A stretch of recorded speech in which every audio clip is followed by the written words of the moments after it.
ಹೃದಯಾಘಾತದ ಸಮಸ್ಯೆ ಯುವ ಸಮೂಹವನ್ನ ಕಾಡ್ತಾ ಇದೆಯಾ ಅನ್ನೋ ಒಂದು ಪ್ರಶ್ನೆ ಎದುರಾಗ್ತಾ ಇದೆ. ಯಾಕಂದ್ರೆ ಒಂದಾದ ನಂತರ ಒಂದರಂತೆ ಯುವಕರು ಸಾವನ್ನಪ್ತಾ ಇದ್ದಾರೆ. ಇವತ್ತು ಹಾಸನದಲ್ಲಿ ಹೃದಯಾಘಾತಕ್ಕೆ ಮತ್ತೋರ್ವ ಬಲಿಯಾಗಿದ್ದಾರೆ.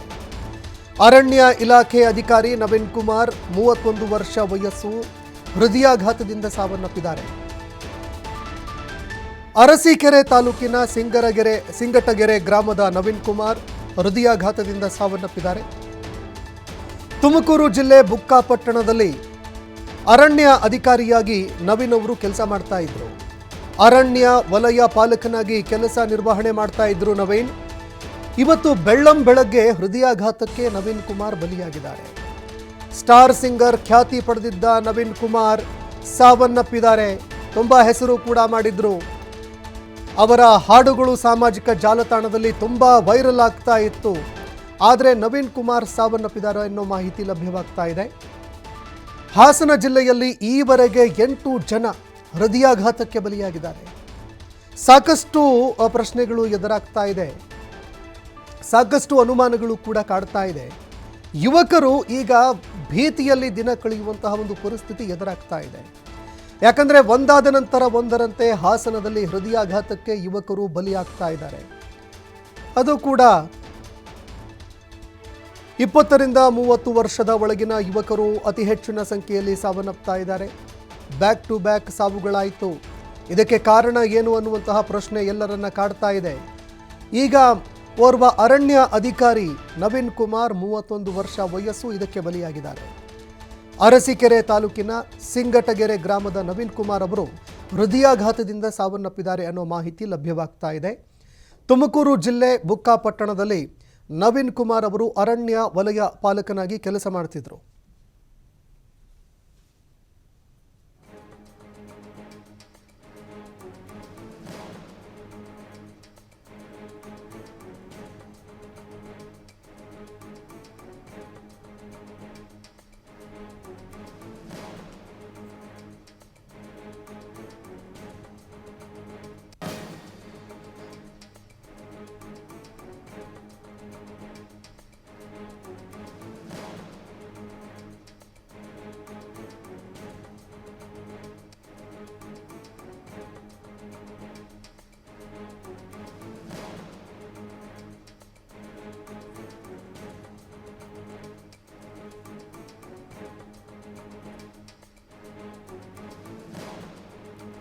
ನವೀನ್ ಕುಮಾರ್ ಅವರು ಇದೀಗ ಸಾವನ್ನಪ್ಪಿದ್ದಾರೆ ಅನ್ನೋ ಮಾಹಿತಿ ಲಭ್ಯವಾಗ್ತಾ ಇದೆ. ಅನೇಕ ಯುವಕರು ಸಾಲಾಗಿ ಸಾವನ್ನಪ್ತಾ ಇರುವಂಥದ್ದು ಸಾಕಷ್ಟು ಪ್ರಶ್ನೆಗಳಿಗೆ ಎಡೆಮಾರಿ ಕೊಡ್ತಾ ಇದೆ.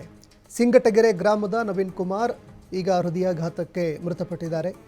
ಬುಕ್ಕಾಪಟ್ಟಣದಲ್ಲಿ ತುಮಕೂರು ಜಿಲ್ಲೆ ಬುಕ್ಕಾಪಟ್ಟಣದಲ್ಲಿ ಕೆಲಸ ಮಾಡ್ತಾ ಇದ್ದ ನವೀನ್ ಅವರು ಸಾವನ್ನಪ್ಪಿದ್ದಾರೆ. ಈ ಬಗ್ಗೆ ಮತ್ತಷ್ಟು ಮಾಹಿತಿ ಕೊಡ್ತಾರೆ ಪ್ರತಿನಿಧಿ ಪ್ರಕಾಶ್. ನೇರ ಸಂಪರ್ಕದಲ್ಲಿ ಜಾಯ್ನ್ ಆಗಿದ್ದಾರೆ. ಪ್ರಕಾಶ್, ಹಾಸನದಲ್ಲಿ ಒಂದಾದ ನಂತರ ಒಂದರಂತೆ ಯುವಕರು ಹೃದಯಾಘಾತಕ್ಕೆ ಸಾವನ್ನಪ್ತಾ ಇದ್ದಾರೆ. ಇದು ಒಂದು ರೀತಿ ಆಘಾತಕಾರಿ ವಿಚಾರ ಕೂಡ ಹೌದು. ಇದೀಗ ಮತ್ತೋರ್ವ ಬಲಿಯಾಗಿದ್ದಾರೆ. ಈ ಬಗ್ಗೆ ಮತ್ತಷ್ಟು ಮಾಹಿತಿ ಕೊಡೋದಾದ್ರೆ. ಸಂತೋಷ್, ಹಾಸನ ಜಿಲ್ಲೆಯನ್ನು ಒಂದು ರೀತಿ ಈಗಾಗಲೇ ಹೃದಯಾಘಾತ ಸಾಕಷ್ಟು ಕಾಡ್ತಾ ಇದೆ ಅಂತಲೇ ಹೇಳಲಾಗ್ತಾ ಇದೆ. ಯಾಕಂತಂದರೆ ಕಳೆದ 1 ತಿಂಗಳಿಂದ ಈಚೆಗೆ ಹಾಸನ ಜಿಲ್ಲೆಯಲ್ಲಿ ಸುಮಾರು 8 ಜನ ಯುವಕರು ಈಗಾಗಲೇ ಹೃದಯಾಘಾತಕ್ಕೆ ಬಲಿಯಾಗಿರ್ತಕ್ಕಂಥದ್ದು. ಇವತ್ತು ಬೆಳಿಗ್ಗೆ ಅರಣ್ಯ ವನಪಾಲಕರಾಗಿ ಮಲೆನಾಡು ಭಾಗದಲ್ಲಿ ಸಾಕಷ್ಟು ಕೆಲಸ ಮಾಡಿದಂತಹ ನವೀನ್ ಕುಮಾರ್ CR ಹಾಸನ ಜಿಲ್ಲೆ ಅರಸೀಕೆರೆ ಮೂಲದ ಸಿಂಗಟಗೆರೆ ಗ್ರಾಮದವರು ಕೂಡ ಆಗಿರ್ತಾರೆ. ಮಲೆನಾಡು ಭಾಗದಲ್ಲಿ ಇವರ ಸೇವೆ ಸಾಕಷ್ಟು ಶ್ಲಾಘನೀಯ ಕೆಲಸವನ್ನು ಕೂಡ ಮಾಡಿರ್ತಾರೆ ಅನ್ನುವ ಮಾಹಿತಿ ಸದ್ಯಕ್ಕೆ ಲಭ್ಯವಾಗಿರ್ತಕ್ಕಂಥದ್ದು.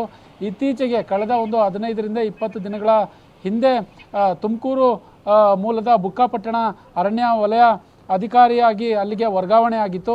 ಇವತ್ತು ಬೆಳಿಗ್ಗೆ ಏಕಾಏಕಿ ಹೃದಯಾಘಾತ ಆಗುತ್ತೆ. ತಕ್ಷಣ ಅವರನ್ನು ಆಸ್ಪತ್ರೆಗೆ ದಾಖಲು ಮಾಡಲಿಕ್ಕೆ ಎಲ್ಲರೂ ಕೂಡ ಅಲ್ಲಿ ಸಾಕಷ್ಟು ಪ್ರಯತ್ನ ಮಾಡ್ತಾರೆ. ಆದರೆ ಚಿಕಿತ್ಸೆ ಫಲಕಾರಿಯಾಗದೆ ಇಮಿಡಿಯೇಟ್ ಕೂಡ ಹೃದಯಾಘಾತ ಆಗಿರ್ತಕ್ಕಂಥದ್ದು. ಹಾಗಾಗಿ ಅವರ ಕುಟುಂಬಸ್ಥರ ಆಕ್ರಂದನ ಸಾಕಷ್ಟು ಮುಗಿಲು ಮುಟ್ಟಿರುವಂಥದ್ದು.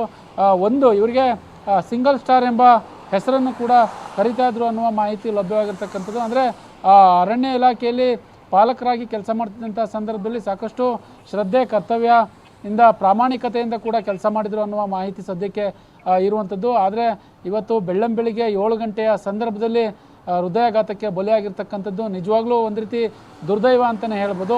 ಇದಕ್ಕೆ ಸಂಬಂಧಪಟ್ಟ ಹಾಗೆ ಹಾಸನ ಜಿಲ್ಲೆಯಲ್ಲಿ ಇದುವರೆಗೆ 8 ಬಲಿಯಾಗಿದೆ. ಜೊತೆಗೆ ಈಗಾಗಲೇ ನಿನ್ನೆ ಹಿಮ್ಸ್ನಲ್ಲಿ ಕೂಡ ಮುಖ್ಯ ವೈದ್ಯಾಧಿಕಾರಿಗಳು ಏನಿದ್ದಾರೆ ಅವರ ಸಭೆಯನ್ನು ಕೂಡ ಸಂಸದರ ನೇತೃತ್ವದಲ್ಲಿ ಮಾಡಲಾಗಿತ್ತು. ಅಂದರೆ ಎಚ್ಚರಿಕೆಯನ್ನು ವಹಿಸಲಿಕ್ಕೆ, ಜೊತೆಗೆ ಒಂದಿಷ್ಟು ಸೂಚನೆಗಳನ್ನು ಕೊಡಲಿಕ್ಕೆ ಸಭೆಗಳನ್ನ ಕೂಡ ಮಾಡಲಾಗಿತ್ತು. ಯಾರಿಗೆ ಹೃದಯಾಘಾತ ಆಗುವಂತಹ ಸಂದರ್ಭದಲ್ಲಿ ಅದರ ಅಕಸ್ಮಾತ್ ಲಕ್ಷಣಗಳು ಕಂಡು ಬಂದರೆ ನೇರವಾಗಿ ಆಸ್ಪತ್ರೆಗೆ ದಾಖಲಾಗಿ, ಜೊತೆಗೆ ಒಂದು ಪ್ರಥಮ ಚಿಕಿತ್ಸೆ ಅಂದರೆ ಹೃದಯಾಘಾತಕ್ಕೆ ECG ಮಾಡಿಸ್ಕೊಳ್ಬೇಕಾಗುತ್ತೆ. ಹಾಗಾಗಿ ಅದನ್ನು ಮಾಡಿಸ್ಕೊಳ್ಳಿ ಅನ್ನುವ ಸಲಹೆಯನ್ನು ಕೂಡ ನೀಡಿದರು. ಆದರೆ ದಿನದಿಂದ ದಿನಕ್ಕೆ ಈ ರೀತಿಯಾಗಿ ಹಾಸನದಲ್ಲಿ ಇವತ್ತು ಸರ್ಕಾರಿ ಅಧಿಕಾರಿ, ಅರಣ್ಯ ಪಾಲಕರಾಗಿ ಕೆಲಸ ಮಾಡ್ತಿದ್ದಂತಹ ನವೀನ್ ಕುಮಾರ್ ಸಿಂಗಟಗೆರೆ ಮೂಲದ ವ್ಯಕ್ತಿ ಈಗಾಗಲೇ ಹೃದಯಾಘಾತಕ್ಕೆ ಬಲಿಯಾಗಿರ್ತಕ್ಕಂಥದ್ದು ನಿಜವಾಗ್ಲೂ ಒಂದು ರೀತಿ ದಿಗ್ಭ್ರಮೆಗೆ ಒಳಗಾಗಿರ್ತಕ್ಕಂಥದ್ದು. ಸಂತೋಷ್, ಈಗ ಮತ್ತೊಂದು ಕಡೆ ನಾವು ನೋಡಿದಾಗ ಪ್ರಕಾಶ್, ಯುವಕರಲ್ಲಿ ಇದು ಆತಂಕಕ್ಕೆ ಕಾರಣವಾಗುತ್ತೆ, ಕುಟುಂಬಸ್ಥರಲ್ಲೂ ಕೂಡ ಆತಂಕಕ್ಕೆ ಕಾರಣವಾಗ್ತಾ ಇದೆ. ಸಹಜವಾಗಿ ಇದಕ್ಕೆ ಸಂಬಂಧಪಟ್ಟ ಅಂದರೆ ಬ್ಯಾಕ್ ಟು ಬ್ಯಾಕ್ ಸಾವುಗಳಾಗ್ತಾ ಇರೋದ್ರಿಂದಾಗಿ ಒಂದು ಮರಣೋತ್ತರ ಪರೀಕ್ಷೆ ಅಂತ ನಾವೆಲ್ಲರೂ ಕೂಡ ಮಾಡ್ತೀವಿ. ಕಾರಣ ಏನು, ನಿಖರವಾದಂತಹ ಕಾರಣ ಏನು, ಎತ್ತ ಇದಕ್ಕೆ ಫುಲ್ ಸ್ಟಾಪ್ ಇಡೋದಕ್ಕೆ ರಾಜ್ಯ ಸರ್ಕಾರ ಏನಾದರೂ ತನಿಖೆಗೆ ಮುಂದಾಗಬೇಕಾ? ಕುಟುಂಬಸ್ಥರು ಇದಕ್ಕೆ ಸಂಬಂಧಪಟ್ಟಂತೆ ಏನು ಹೇಳ್ತಾರೆ? ಖಂಡಿತವಾಗ್ಲೂ, ಯಾಕಂತಂದರೆ ಇದಕ್ಕೆ ಸಂಬಂಧಪಟ್ಟ ಹಾಗೆ ಯುವಕರೇ ಅತಿ ಹೆಚ್ಚು ಬಲಿಯಾಗ್ತಾ ಇರುವಂಥದ್ದು. ಅದರಲ್ಲೂ ಕಾರ್ಡಿಯಾಕ್ ಅರೆಸ್ಟ್ ಅಂತ ಏನಿದೆ ಅದು ಹಠಾತ್ ಹೃದಯಾಘಾತ ಕೂಡ ಆಗ್ತಾ ಇದೆ ಅನ್ನುವ ಮಾಹಿತಿ ಸದ್ಯಕ್ಕೆ ಇರುವಂಥದ್ದು. ಇದಕ್ಕೆ ಸಂಬಂಧಪಟ್ಟ ಹಾಗೆ ಸಾಕಷ್ಟು ಬಾರಿ ಈಗ ಯಾರು 8 ಜನ ಹೃದಯಾಘಾತದಿಂದ ಬಲಿಯಾದರು, ಜೊತೆಗೆ ಒಂದಿಷ್ಟು 50ರಿಂದ 55 ವರ್ಷದ ವ್ಯಕ್ತಿಗಳು ಕೂಡ ಇಬ್ಬರು ಬಲಿಯಾಗಿದ್ದಾರೆ. ಒಟ್ಟಿಗೆ 10 ಜನ ಹಾಸನ ಜಿಲ್ಲೆಯಲ್ಲಿ ಬಲಿಯಾಗಿರ್ತಕ್ಕಂಥದ್ದು. ಅದರಲ್ಲಿ ಯುವಕರೇ ಮತ್ತು ಯುವತಿಯರೇ ಜಾಸ್ತಿ ಹೆಚ್ಚಾಗಿ ಹೃದಯಾಘಾತಕ್ಕೆ ಬಲಿಯಾಗ್ತಾ ಇದ್ದಾರೆ. ಇದು ಒಂದು ರೀತಿ ತಜ್ಞರ ಒಂದು ಸಮಿತಿಯನ್ನು ಕೂಡ ಮಾಡಬೇಕಾಗುತ್ತೆ. ಇದ್ರ ಬಗ್ಗೆ ಸಾಕಷ್ಟು ಚರ್ಚೆಗಳಾಗಬೇಕಾದಂತಹ ವಿಚಾರ. ಒಂದೊಂದು ವಿಚಾರಗಳು, ಒಂದೊಂದು ಆರೋಪಗಳು ಕೂಡ ಸದ್ಯಕ್ಕೆ ಕೇಳಿ ಬರ್ತಾ ಇರುವಂಥದ್ದು. ನಿನ್ನೆ ಇದೇ ವಿಚಾರಕ್ಕೆ ಸಂಬಂಧಪಟ್ಟ ಹಾಗೆ ಹಿರಿಯ ವೈದ್ಯಾಧಿಕಾರಿಗಳು ಕೂಡ ಸಾಕಷ್ಟು ಇದರ ಬಗ್ಗೆ ಸಾಕಷ್ಟು ಸಮಾಲೋಚನೆ ಮಾಡಿದ್ದಾರೆ ಅನ್ನುವ ಮಾಹಿತಿ ಇರುವಂಥದ್ದು.